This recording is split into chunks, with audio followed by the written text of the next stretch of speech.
नमस्कार मित्रांनो, स्वागत आहे तुमचं आपल्या स्टडी फर्स्ट MPSCच्या यूट्यूब चॅनलमध्ये।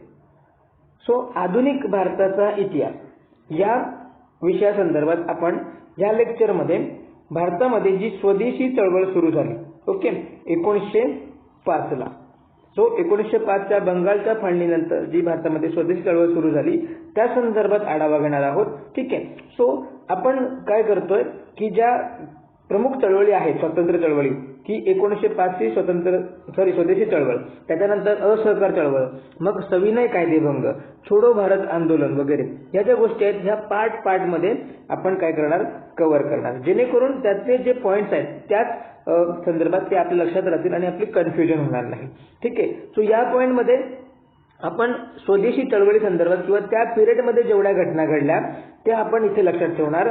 ठीक आहे। कारण का की कधी कधी आयोग ह्या ज्या चळवळीमधल्या स्वातंत्र्य चळवळीमधल्या ज्या घटना असतात त्या कालाक्रमाने लावा, ठीक आहे ना, याच्यावर प्रश्न विचारतो किंवा मग इतर अँगलनी प्रश्न विचारतो। मग कोणत्याही अँगलनी प्रश्न आला तरी आपल्याला तो टॅकल करणं जमलं पाहिजे, म्हणून त्या दृष्टीने आपण काय करणार, हे पॉइंट या ठिकाणी डिस्कस करणार। ओके। मग सुरुवातीपासून शेवटपर्यंत या स्वदेशी चळवळीचा आपण आढावा घेणार। आपल्याला सर्वांना माहिती आहे की 19 जुलै 1905 बरोबर, 19 जुलै 1905 या दिवशी बघा अधिकृत बंगालची फाळणी जाहीर होते। ब्रिटिश सरकारने बंगालच्या फाळणीचा निर्णय घेतलेला बरोबर 1905। ह्यावेळी भारताचा व्हाईसरॉय कोण होता, तो हे आपल्या सर्वांना माहित आहे। बघा भारताचा व्हाईसरॉय जो होता तो लॉर्ड कर्झन। ओके। 1905 साली लॉर्ड कर्झनने बंगालची फाळणी जाहीर केली आणि मग हे आपण सांगतो की स्वदेशी चळवळीचं मूळ म्हणजे कारण आहे। याच्यानंतर मग भारतामध्ये जी स्वदेशी चळवळ आहे ती सुरू झाली होती। ठीक आहे। मग याच्या विरोधात आपण म्हणतो की जे प्रमुख जहाल नेते आहेत त्यांनी 7 ऑगस्ट 1905 रोजी बघा तर स्वदेशी व बहिष्काराची चळवळ सुरू करण्याचा निर्णय घेतला। बघा स्वदेशी व बहिष्कार चळवळ सुरू करण्याचा निर्णय घेतला होता कधी, 7 ऑगस्ट 1905 ला। ठीक आहे। पहिल्या अँगल मध्ये आपल्याला हे 2 पॉइंट लक्षात ठेवायचे की बंगालची फाळणीची घोषणा कधी करण्यात आली, तर 19 जुलै 1905 ला या बंगालच्या फाळणीची घोषणा करण्यात आली आणि त्याच्या विरोधात भारतीयांनी 7 ऑगस्ट 1905 रोजी स्वदेशी व बहिष्कार चळवळ सुरू केली। ओके। सर्वप्रथम प्रामुख्याने हे 2 पॉइंट लक्षात ठेवायचे। मग आपल्याला पुढचं पॉइंट डिस्कस करायचं आहे की याच्यामध्ये प्रामुख्याने जो बहिष्कार टाकण्यात आला म्हणजे कशावर बहिष्कार टाकण्याचा निर्णय घेण्यात आला ते पण आपल्याला माहिती पाहिजे। बघा या ठिकाणी 2 गोष्टींवर बहिष्कार टाकण्याचा निर्णय घेण्यात आला। पहिलं म्हणजे बघा मँचेस्टरचे कापड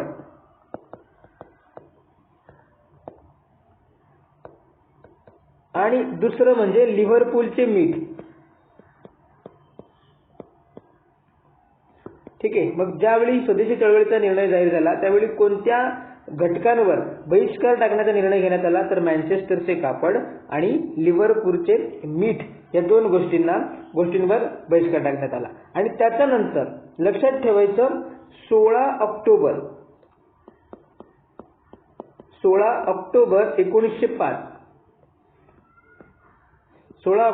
1905 हा जो दिवस आहे या दिवशी बंगालच्या फाळणीची अंमलबजावणी झाली। ठीक आहे।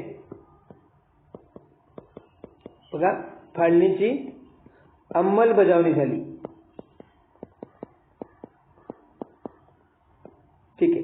आता बघा आपल्याला लक्षात काय ठेवायचं आहे की बंगालच्या फाळणीची घोषणा कधी झाली, तर 19 जुलै 1905 ला आणि या बंगालच्या फाळणीची अंमलबजावणीची तारीख कोणती, तर 16 ऑक्टोबर 1905। ठीक आहे। या दोन्ही तारखा या ठिकाणी लक्षात ठेवायच्या। ठीक आहे। घोषणा जी आहे ती 19 जुलै 1905 ला आणि अंमलबजावणी जी आहे 16 ऑक्टोबर 1905 ला। मग याच्या प्रत्युत्तर बघा 16 ऑक्टोबर 1905 हा दिवस शोक दिन म्हणून पाळण्यात आला. म्हणजे भारतीयांकडून 16 ऑक्टोबर 1905 हा दिवस शोक दिन म्हणून पाळण्यात आला. का? तर या दिवशी बंगालच्या फाळणीची अंमलबजावणी करण्यात आली. ओके, हा पॉइंट आपण चांगल्या पद्धतीने लक्षात ठेवायचा. कारण काय, तर आयोग कसं सांगू शकतो की 16 ऑक्टोबर 1905 ला बंगालच्या फाळणीची घोषणा झाली, तर ते नाही. बंगालच्या फाळणीची घोषणा होते 19 जुलै 1905 ला, हे लक्षात ठेवायचं. आणि 16 ऑक्टोबर 1905 ला बंगालच्या फाळणीची अंमलबजावणी होते आणि त्याच्या विरोधात भारतीयांनी 16 ऑक्टोबर हा दिवस जो आहे हा शोक दिन म्हणून साजरी केला किंवा पाळण्याचं ठरवलं होतं. ठीक आहे. मी ह्या ठिकाणी लोकांनी उपवास, मिरवणुका काढल्या आणि चालत जाऊन गंगेत स्नान केले होते. ठीक आहे. या अशा प्रकारच्या घटना याच्यामध्ये घडल्या होत्या. त्यानंतर बघा, वंदे मातरम हे गीत उत्स्फूर्तपणे बहिष्काराच्या चळवळीचे गीत बनले होते. मग या ठिकाणी आपल्याला लक्षात ठेवायचं की बहिष्कार चळवळीचे गीत, हा पॉईंट इथे लक्षात ठेवायचा. चळवळीचे गीत कोणते होते? तर चळवळीचे गीत बनले कोणते? वंदे मातरम. ओके, हे पण आपण लक्षात ठेवायचं. आणि मुख्य कार्यक्रम म्हणजे कोणता? तर चळवळीचे गीत बनले वंदे मातरम. आणि अजून एक मुख्य कार्यक्रम म्हणजे राखी बांधण्याचा कार्यक्रम, हा सुद्धा या स्वदेशी चळवळीचा एक प्रमुख कार्यक्रम होता. ओके, हे पण या ठिकाणी लक्षात ठेवायचं. सो हे दोन पॉईंट, चळवळीचे गीत बनले वंदे मातरम आणि राखी बांधण्याचा कार्यक्रम लोकांनी हाती घेतला होता. सो याच्यानंतर बघा, ह्याच स्वदेशी चळवळीच्या दरम्यान 1906 ला, किंवा आपण सुरुवातीला बघू शकतो की 1905 जी स्वदेशी चळवळ होती त्याचं विभागवारी नेतृत्व कोणी कोणी केलं होतं. ठीक आहे. सो पॉईंट लक्षात ठेवायचा, विभागवार नेतृत्व. या स्वदेशी चळवळीचा विभागवार नेतृत्व जर बघायला गेलं तर जर बंगाल प्रांताचं नेतृत्व आपल्याला कोणी केलं असं विचारलं तर बंगाल प्रांतामध्ये सुरेंद्रनाथ बॅनर्जी. बघा, स्वदेशी चळवळीचं बंगाल प्रांतामध्ये जे नेतृत्व केलं ते सुरेंद्रनाथ बॅनर्जी. ओके. सो बघा, सुरेंद्रनाथ बॅनर्जी या हे मवाळ नेते होते. सर्वप्रथम लक्षात घ्यायचं की सुरेंद्रनाथ बॅनर्जी हे मवाळ नेते होते आणि ज्यावेळी बंगालची फाळणी घोषित झाली त्यावेळी सुरेंद्रनाथ बॅनर्जी म्हटले होते की बंगालच्या फाळणीची घोषणा आमच्यावर एखाद्या बॉम्ब गोळ्याप्रमाणे कोसळली. हा आमचा अपमान आहे, अवहेलना व फसवणूक आहे आणि बंगाली लोकांच्या ऐक्याला व अस्मितेला धक्का आहे, असं जे वक्तव्य आहे हे कोणी केलं होतं? तर सुरेंद्रनाथ बॅनर्जी यांनी केलं होतं. हे लक्षात ठेवायचं. आणि मग त्यांनी या बंगालमध्ये वंगभंग आंदोलनाचे नेतृत्व केले होते. ही गोष्ट लक्षात ठेवायची. बंगाल त्यानंतर जर आपल्याला विचारलं की मुंबई पुणे या भागामध्ये या वंगभंग आंदोलनाचे नेतृत्व कोणी केले होते? तर ते लोकमान्य टिळक यांनी केले. ओके. सो हे सुद्धा लक्षात ठेवायचं आहे आपल्याला. त्यानंतर आपल्याला विचारलं दिल्लीमध्ये या वंगभंग आंदोलन किंवा स्वदेशी चळवळीचे नेतृत्व कोणी केले होते? तर ते म्हणजे सय्यद हैदर रजा.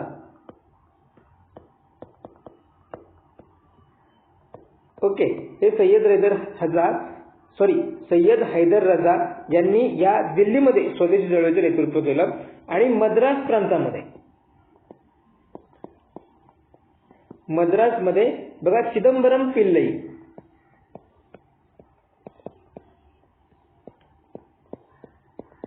ओके. सो आपण या ठिकाणी 1905च्या स्वदेशी चळवळीचं जे विभागवार जे नेतृत्व आहे ते या ठिकाणी बघितलं होतं. सो हे आपण व्यवस्थित लक्षात ठेवायचं. आणि मग पुढे आपण लक्षात ठेवायचं की जहाल नेत्यांनी, ठीक आहे, या म्हणजे प्रामुख्याने या वंगभंग आंदोलनामध्ये समावेश कोणाचा होता? तर जहाल नेत्यांचा. ओके. सो जहाल नेत्यांनी काय केलं? तर चतुसूत्री कार्यक्रमाचा अवलंब केला. ठीक आहे. बघा, या ब्रिटिशांच्या विरोधात एक चतुसूत्री कार्यक्रम स्वीकारला.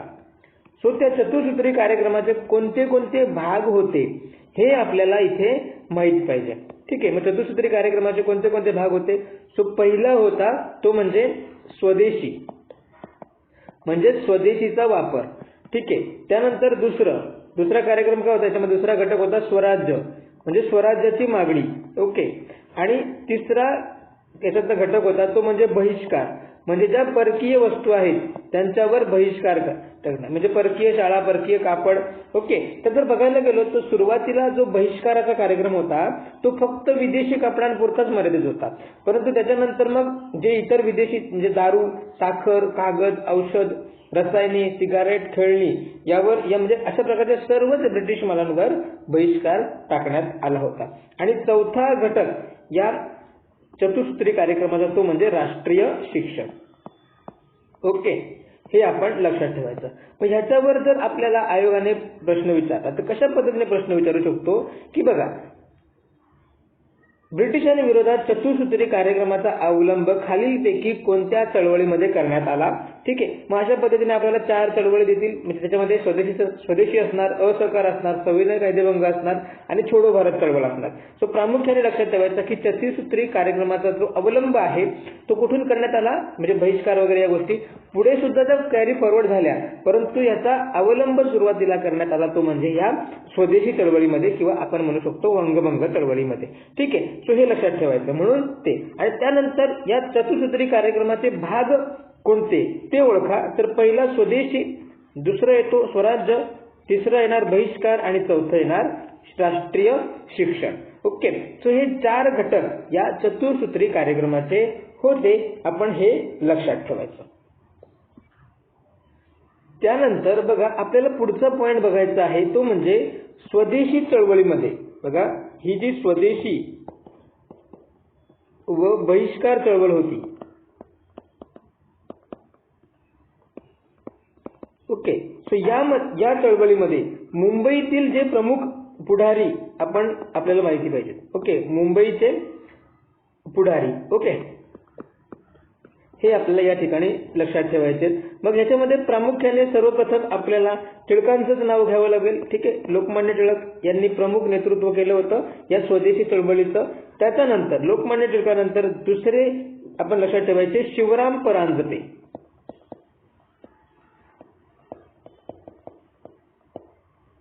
शिवराम परांजपे. त्याच्यानंतर तिसरे व्यक्ती लक्षात ठेवायचे सौ केतकर. ठीक आहे, यांनी सुद्धा या स्वदेशीमध्ये प्रमुख पुढारपण ठेवलं होतं. त्यानंतर सौ बी जोशी.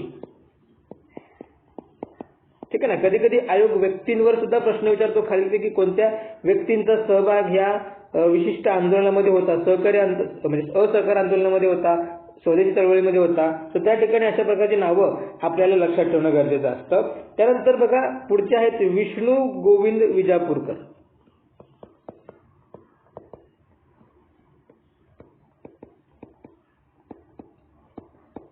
ओके, आणि पुढचे लक्षात ठेवायचे महादेव राजाराम बोडस.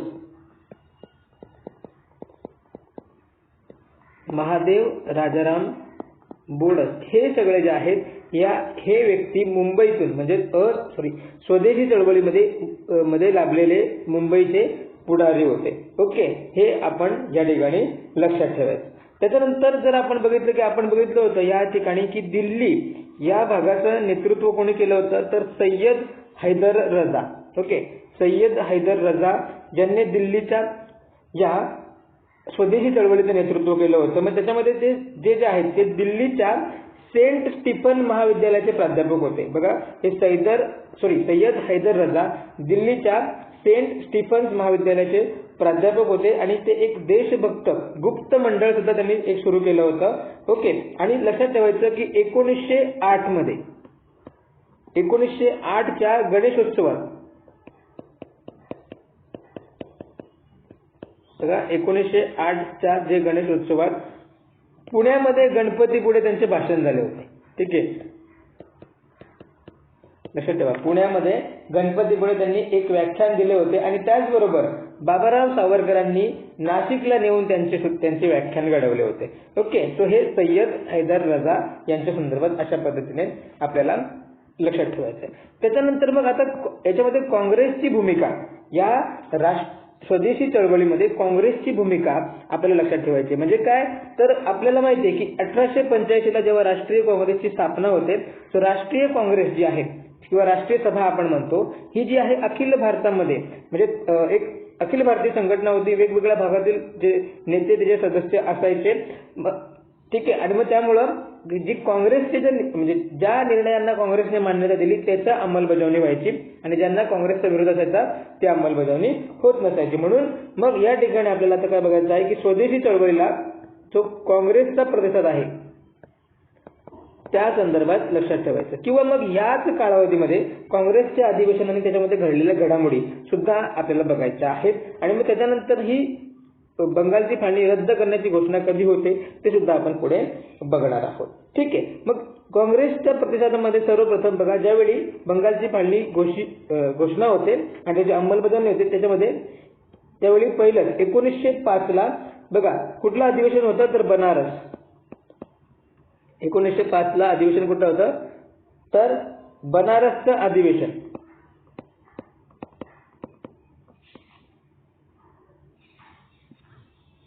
ओके. आणि या अधिवेशनाचे अध्यक्ष होते बघा, या अधिवेशनाचे अध्यक्ष होते गोपाळ कृष्ण गोखले.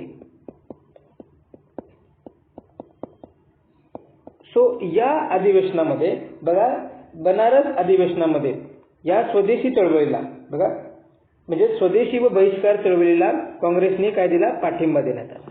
ओके.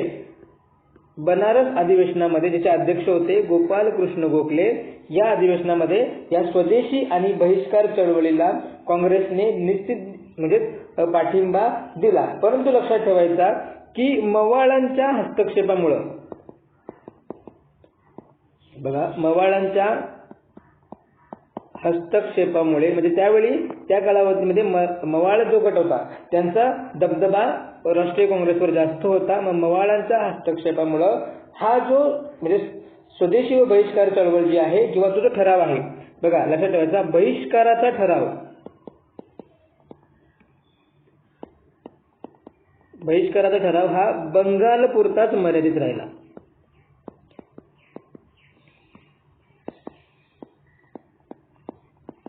ओके. म्हणजे त्यावेळी जे जहाल नेते होते त्यांचा असा विचार होता की संपूर्ण भारतामध्ये हा बहिष्काराची चळवळ सुरू करण्यात यावी असा. परंतु मवाळांचं जे धोरणामुळं, मवाळांच्या हस्तक्षेपामुळं जो बहिष्काराचा जो ठराव आहे तो फक्त आणि फक्त बंगाल पुरताच मर्यादित राहिला, हे लक्षात ठेवायचं. ओके. त्यानंतर बघा लक्षात घ्यायचं की एप्रिल 1906 मध्ये काँग्रेसचं एक विशेष अधिवेशन होतं. एप्रिल 1906 याच्यामध्ये विशेष अधिवेशन,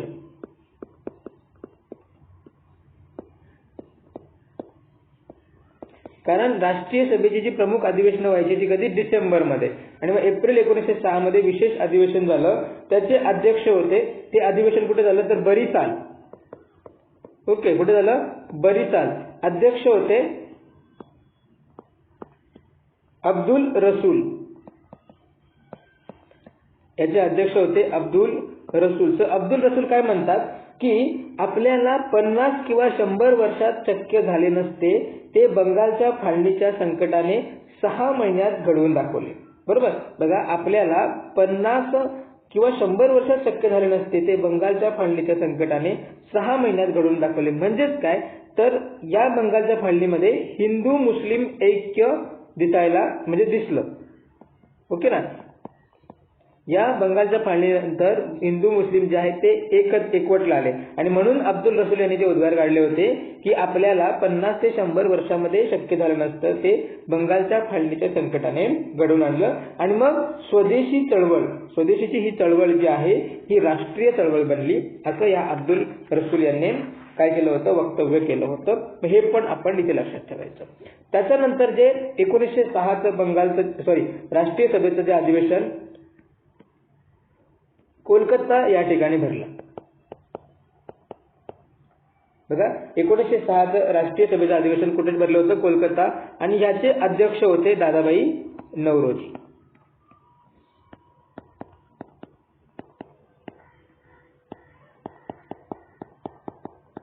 ओके. तर सर्वप्रथम आपल्याला लक्षात काय ठेवायचं की 1906चं जे राष्ट्रीय सभेचं अधिवेशन आहे ते कुठे भरलं होतं तर कोलकाताला. ओके. आणि त्याचे अध्यक्ष होते दादाभाई नौरोजी. आणि या अधिवेशनामध्ये बघा अधिकृतपणे बघा या अधिवेशनामध्ये दादाभाई नौरोजी यांनी अधिकृतपणे काय तर स्वराज्याची कल्पना स्वीकारली.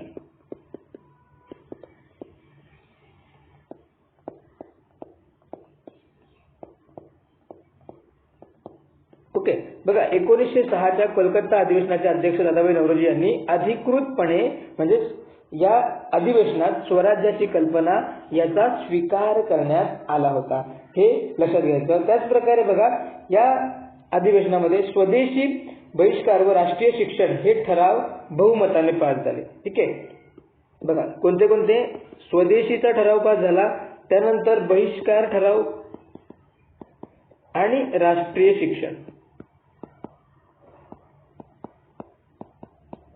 ओके, हे ठराव जे आहेत हे या ठिकाणी पारित करण्यात आले किंवा पास झाले. ओके, सो हे कधी झालं तर 1906च्या कलकत्ता अधिवेशनामध्ये. हे पण आपण या ठिकाणी लक्षात ठेवायचं. त्यानंतर लक्षात ठेवायचं की याच चळवळीमध्ये बघा याच अधिवेशनामध्ये म्हणजे याचे अध्यक्ष होते दादाभाई नौरोजी. सो दादाभाई नौरोजींनी एक म्हणजे त्यांच्या भाषणामध्ये भारतीयांना संदेश दिला, तो होता की संघर्ष करा, पुन्हा पुन्हा संघर्ष करा.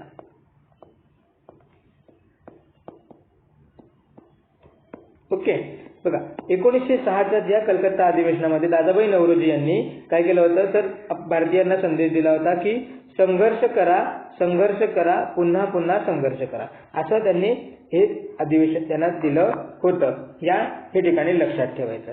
ठीक आहे, आणि बघा तर ह्याच 1906च्या अधिवेशनामध्ये राष्ट्रगीत म्हणून प्रथमच वंदे मातरम हे गीत गायलं गेलं. बघा याच 1906च्या कलकत्ता अधिवेशनामध्ये बघा राष्ट्रगीत म्हणून कोणतं गीत गायलं गेलं तर वंदे मातरम.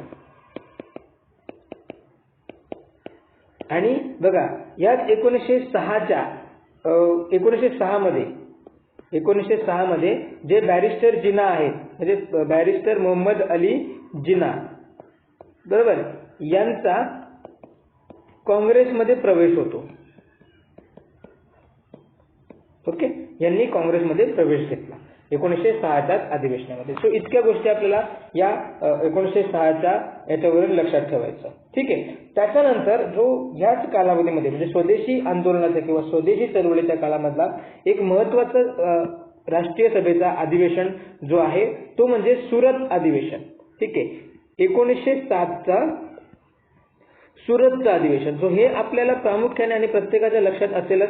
ठीक आहे, सुरत येथे अधिवेशन भरलं होतं आणि ह्याच्यामध्ये लक्षात ठेवायचं की सुरत अधिवेशनामध्ये काँग्रेसमध्ये फूट पडली होती.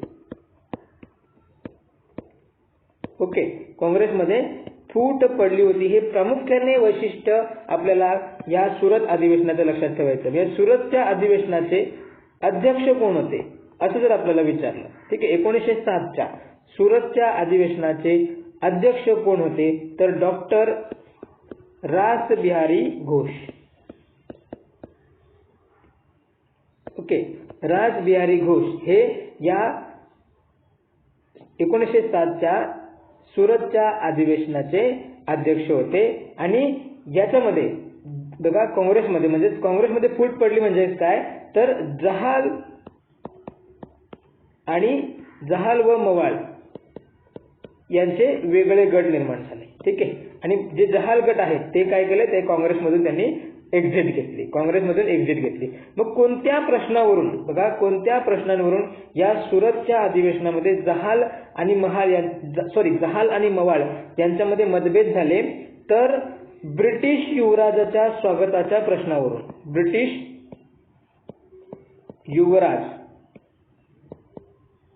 युवराजाच्या स्वागताच्या प्रश्नावरून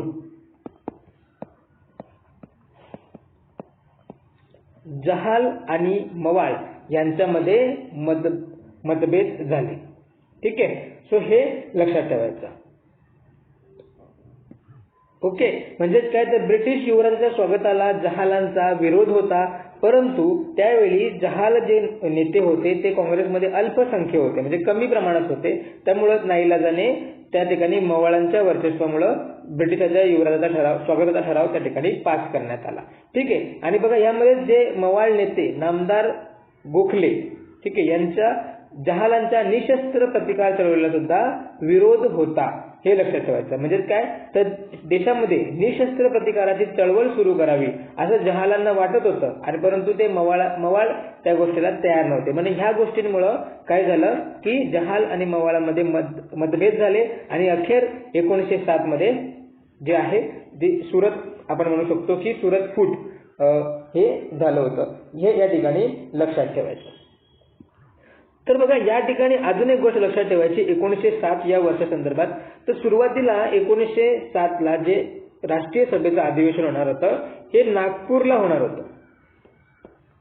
ओके, सुरुवातीला कुठे भरणार होतं ते नागपूरला भरणार होतं. परंतु नागपूरला जर अधिवेशन भरलं तर जहाल गटाचे सदस्य जे आहेत टिळकांना अध्यक्षपद देतील. ओके, या भीतीमुळं मवाळा गटांनी काय केलं तर त्यावेळी फिरोजशाह मेहता, बघा फिरोजशाह मेहतांचा जो बालेकिल्ला असलेला सुरत या ठिकाणी मवाळांनी राष्ट्रीय सभेचं अधिवेशन भरलं. मग नागपूरला न भरवता ते कुठे भरलं सुरत. आणि सुरत जो आहे तो कोणाचा बालेकिल्ला होता, म्हणजे त्या ठिकाणी प्रमुख वर्चस्व कोणाचं होतं फिरोजशाह मेहता.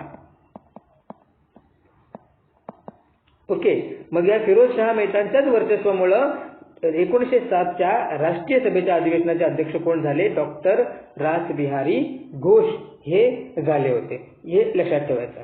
ठीक आहे. म्हणजेच काय तर ज्यावेळी अधिवेशनाला प्रारंभ होतात या अधिवेशनाच्या स्वागत समितीचे अध्यक्ष होते त्यांनी डॉक्टर रासबिहारी घोष यांचं नाव सुचवलं. त्यावेळी त्या नावाला सुरेंद्रनाथ बॅनर्जी यांनी त्यास अनुमोदन दिले होते, लक्षात ठेवायचं. सुरेंद्रनाथ बॅनर्जी यांनी त्यावेळी त्याला अनुमोदन दिलं होतं. ठीक आहे. आणि मग याच ठिकाणी ज्यावेळी 1907च्या राष्ट्रीय सभेच्या अधिवेशनामध्ये ज्यावेळी काँग्रेसमध्ये फूट पडते त्यावेळी मग लक्षात घ्यायचं की आपल्याला राज्यसेवेच्या पूर्व परीक्षेमध्ये यावेळी 2024ला प्रश्न आला होता की खालीलपैकी कोणत्या ब्रिटिश अधिकाऱ्याने सुरत येथे राष्ट्रीय काँग्रेस कोलमडली हा आपला विजय आहे असे म्हटले होते. तर त्याचं उत्तर होतं Lord Minto. Okay, Lord Minto. तर हा कोण होता त्यावेळी व्हाईसरॉय होता. ओके, हे लक्षात घ्यायचं. लॉर्ड मिंटो यांनी म्हटलं होतं की सुरत येथे राष्ट्रीय काँग्रेस कोलमडली हा आपला विजय आहे, बरोबर. आणि यावर आपल्या राज्यसेवेच्या रिसेंटली जी पूर्वपरीक्षा झाली त्याच्यामध्ये प्रश्न विचारला होता. ठीक आहे. मग त्याच ठिकाणी Annie Besant, okay, Annie Besant यांनी सुद्धा वक्तव्य मांडलं होतं. ते म्हणजे सुरतेची फूट ही राष्ट्रीय चळवळीच्या इतिहासातील एक दुःखद व खेदजनक घटना आहे, बरोबर. सुरतेची फूट ही राष्ट्रीय चळवळीच्या इतिहासातील एक दुःखद व खेदजनक घटना आहे असं मत कोणी मांडलं होतं तर ॲनी बेझंट यांनी मांडलं होतं, हे लक्षात ठेवायचं. आणि मग ज्यावेळी ह्या राष्ट्रीय काँग्रेसमध्ये फूट पडते आणि त्याच्यानंतर मग ही जी स्वदेशी चळवळ आहे ही हळूहळू काय होते तर ती थंड पडत जाते. म्हणजे ती हळूहळू चळवळीचा परिणाम जो आहे हा काय होतो कमी होत घेतो. मग याच्यामध्ये बघा तर ब्रिटिश एक अधिकारी किंवा ब्रिटिश व्यक्ती स्टॅनले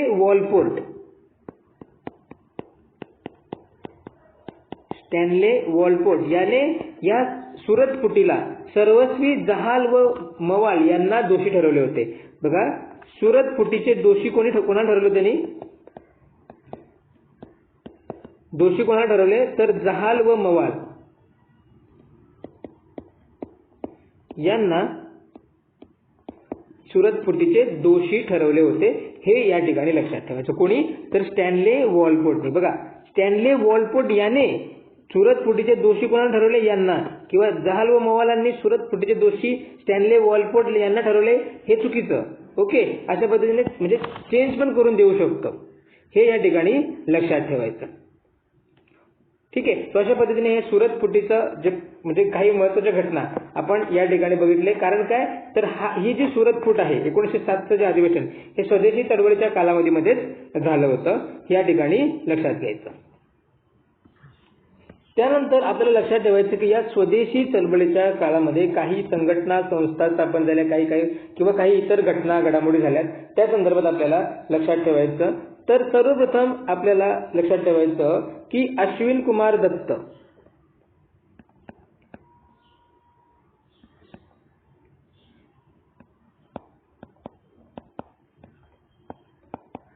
यांनी बघा तर बारिसाल या ठिकाणी अश्विन कुमार दत्त यांनी बारिसाल या ठिकाणी स्वदेश बांधव समितीची स्थापना केली.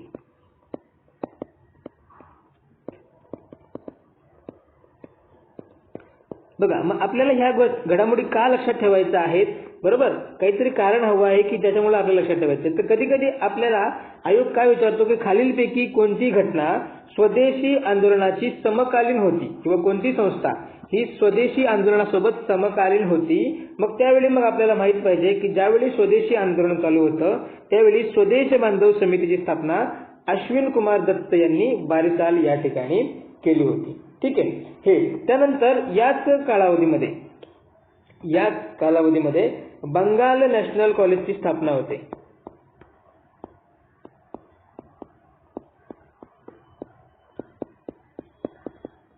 बरोबर, कारण बघा तर म्हणजे चतुसूत्रीचा एक भाग होता राष्ट्रीय शिक्षण, आणि मग राष्ट्रीय शिक्षणासंदर्भात राष्ट्रीय शिक्षण देणारे कॉलेज महाविद्यालय बांधण्यात आले आणि मग बंगाल नॅशनल कॉलेजची स्थापना झाली. ओके, आणि हिचे अध्यक्ष होते, या बंगाल नॅशनल कॉलेजचे अध्यक्ष जे होते त्यांचं नाव लक्षात ठेवायचं, अरविंद घोष. अरविंद घोष हे बंगाल नॅशनल कॉलेजचे अध्यक्ष होते. त्यानंतर पुढची घटना म्हणजे 15 ऑगस्ट 1906 ला राष्ट्रीय शिक्षण मंडळाची स्थापना होती. 15 ऑगस्ट 1906 ला राष्ट्रीय शिक्षण मंडळाची स्थापना करण्यात येते, हे लक्षात ठेवायचं. याच स्वदेशी आंदोलनाच्या कालावधीमध्ये बघा आचार्य प्रफुल्लचंद्र रे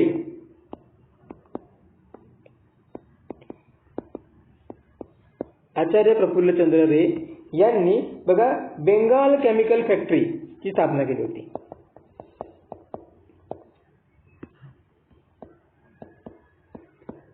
बंगाल केमिकल फॅक्टरी, ठीक आहे. कधी तर आचार्य प्रफुल्लचंद्र रे यांनी बंगाल केमिकल फॅक्टरीची स्थापना केली होती. त्याच प्रकारे बघा तर शिवजयंती उत्सव आणि गणेशोत्सव यांचा बंगालमध्येही स्वदेशीचा प्रचार करण्यासाठी उपयोग झाला होता. म्हणजेच बघा तर शिवजयंती आणि गणेशोत्सव हे उत्सव महाराष्ट्रापुरता मर्यादित न राहता स्वदेशी आंदोलनाच्या दरम्यान त्याचा बंगालमध्ये सुद्धा प्रभाव झाला होता, हे लक्षात ठेवायचं.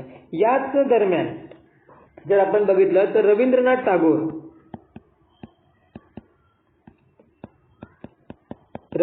टागोर यांचं अमार सोनार बांगला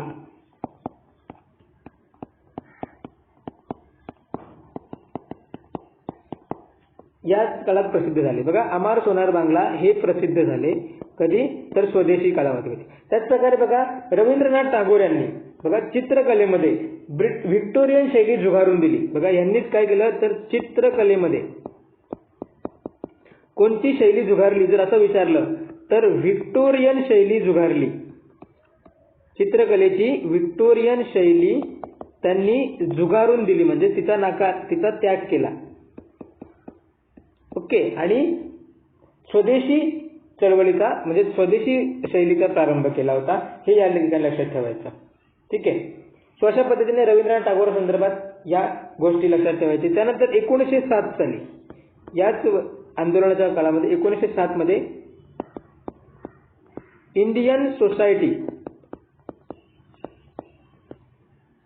ऑफ ओरिएंटल आर्ट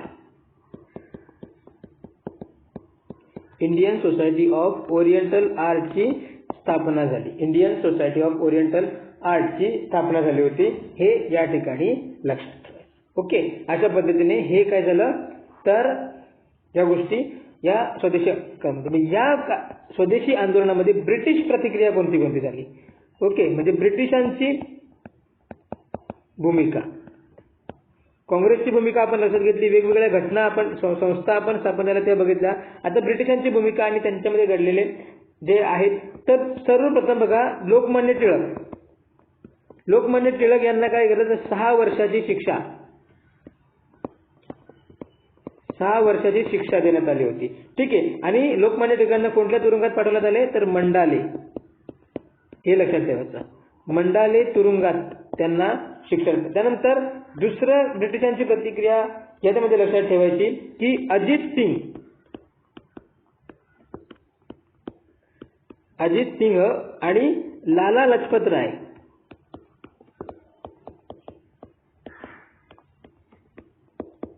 यांना पंजाबमधून हद्दपार करण्यात आले.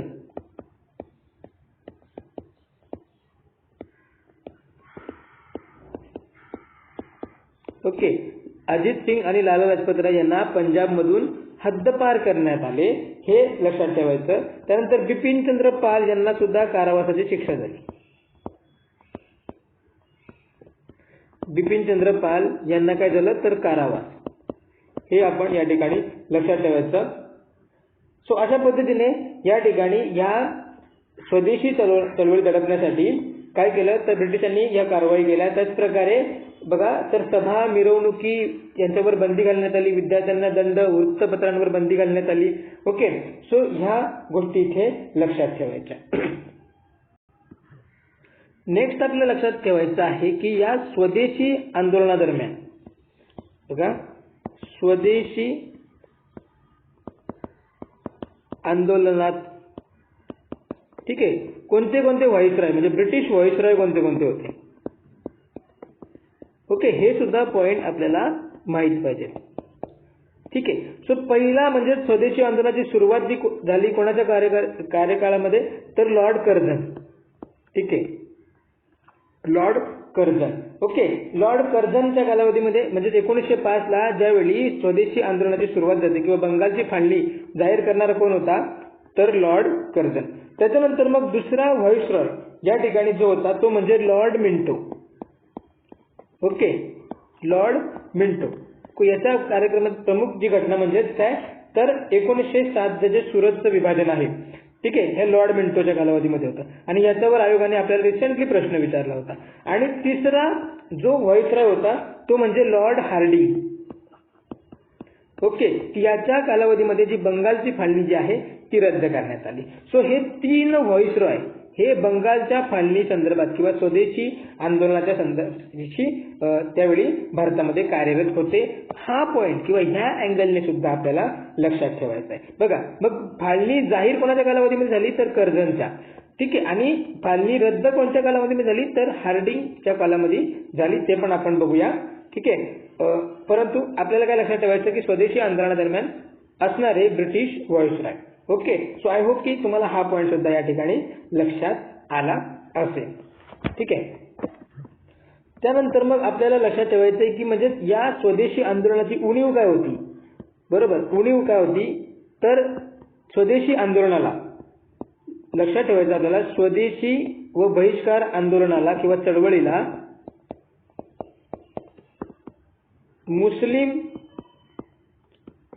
प्लस शेतकरी यांचा पाठिंबा मिळाला नाही.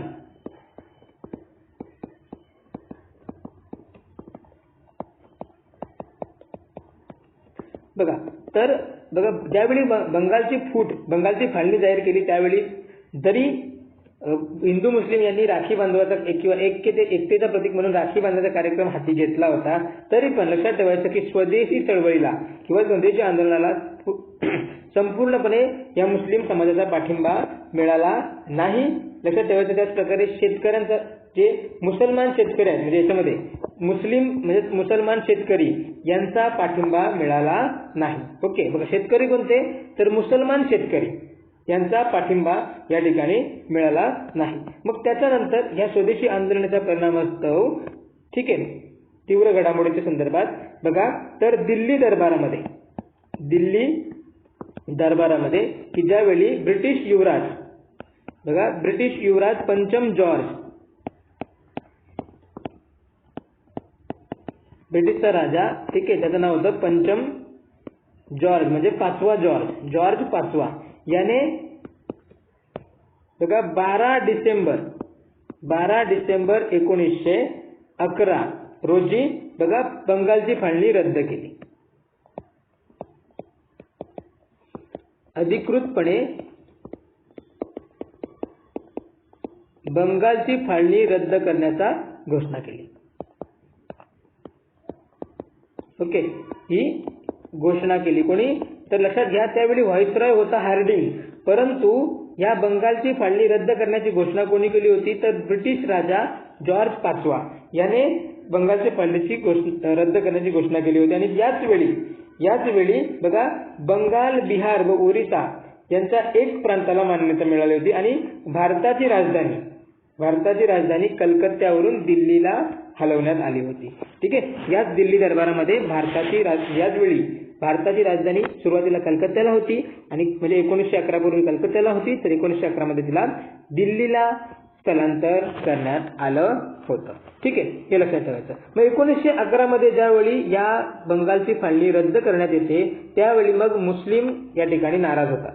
मुस्लिमांना काय तर मुस्लिम नाराज झाले आणि त्यांचे तुर्कस्तान बाबत बघा आणि या ठिकाणी 1911ला ज्यावेळी बंगालची फाळणी रद्द होते त्यामुळं मुस्लिम नाराज होतात. ठीक आहे, आणि याच्या आधी जर आपण बघितलं तर 1909च्या कायद्याने मुस्लिमांसाठी स्वतंत्र मतदारसंघाची तरतूद करण्यात येते. ओके, मुस्लिमसाठी बघा स्वतंत्र मतदारसंघ, बरोबर. मग हे कोणी जाहीर केलं किंवा ह्यावेळी व्हाईसरॉय कोण होता? तो Lord Minto. Okay, Lord Minto, म्हणून मिंटोलाच विभक्त मतदारसंघाचा जनक म्हटलं जातं. ठीक आहे ना, भारतामध्ये स्वतंत्र मतदारसंघाचा जनक कोणाला म्हटलं जातं? तर लॉर्ड मिंटोला, कारण या लॉर्ड मिंटोने सर्वप्रथम मुस्लिमांसाठी स्वतंत्र मतदारसंघाची घोषणा केली होती. हे सुद्धा या ठिकाणी लक्षात ठेवायचं. ओके, तर अशा प्रकारे आपण या स्वदेशी चळवळी संदर्भात जेवढे पण पॉईंट लक्षात ठेवले होते, म्हणजे जी आपण स्वदेशी चळवळ बघितली, तर या संदर्भात जेवढ्या घडामोडी म्हणजेच काय तर स्वदेशी चळवळ, कारण त्यांचे परिणाम, त्याच्यानंतर त्याचा काँग्रेसचा पाठिंबा कशा पद्धतीने भेटला, ब्रिटिशांच्या काय प्रतिक्रिया झाल्या, ओके, कोणत्या घटना घडल्या, या सर्वांचं डिस्कशन चांगल्या प्रकारे आपण या लेक्चरमध्ये घेतलेलं आहे. आय होप की तुम्ही सुद्धा हे चांगल्या पद्धतीने कव्हर केलं. त्याच्या नोट्स सुद्धा माझ्यासोबत रनिंग नोट्स सुद्धा तुम्ही बनवल्या असतील. सो यावेळी मग म्हणजे आता ह्या काय जास्तीत जास्त हे पॉईंट जे आहेत ते रिव्हिजन करून येणाऱ्या एक्झाममध्ये आपण काय करायचं, त्याचा जर प्रश्न येतो तर आपण तो योग्य पद्धतीने सॉल्व्ह करायचा आहे. ठीक आहे, सो ह्या व्हिडिओचा कंटेंट तुम्हाला आवडला असेल तर मित्रांनो आपल्या व्हिडिओला लाईक करायला विसरू नका.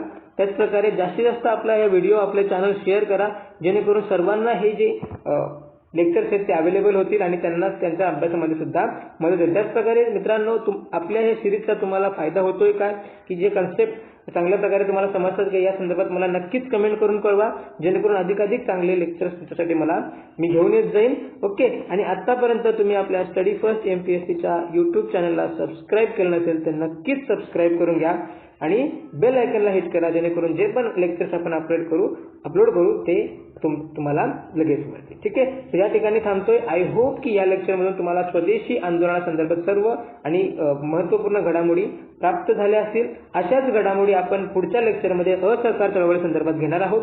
सो तो लेक्चर सुद्धा तुम्ही पूर्णपणे बघा आणि याच्या आधीचे पण आपण लेक्चर्स घेतलेत ते सुद्धा एक्झाम ओरिएंटेड पद्धतीनेच आपण कव्हर केले. सो ते सगळे तुम्ही बघून घ्याल तर येणाऱ्या गट ब च्या गट क च्या पूर्व परीक्षेला मुख्य परीक्षेला सुद्धा त्याचा तुम्हाला नक्कीच फायदा होईल. सो या ठिकाणी आपण थांबतोय. Thank you very much.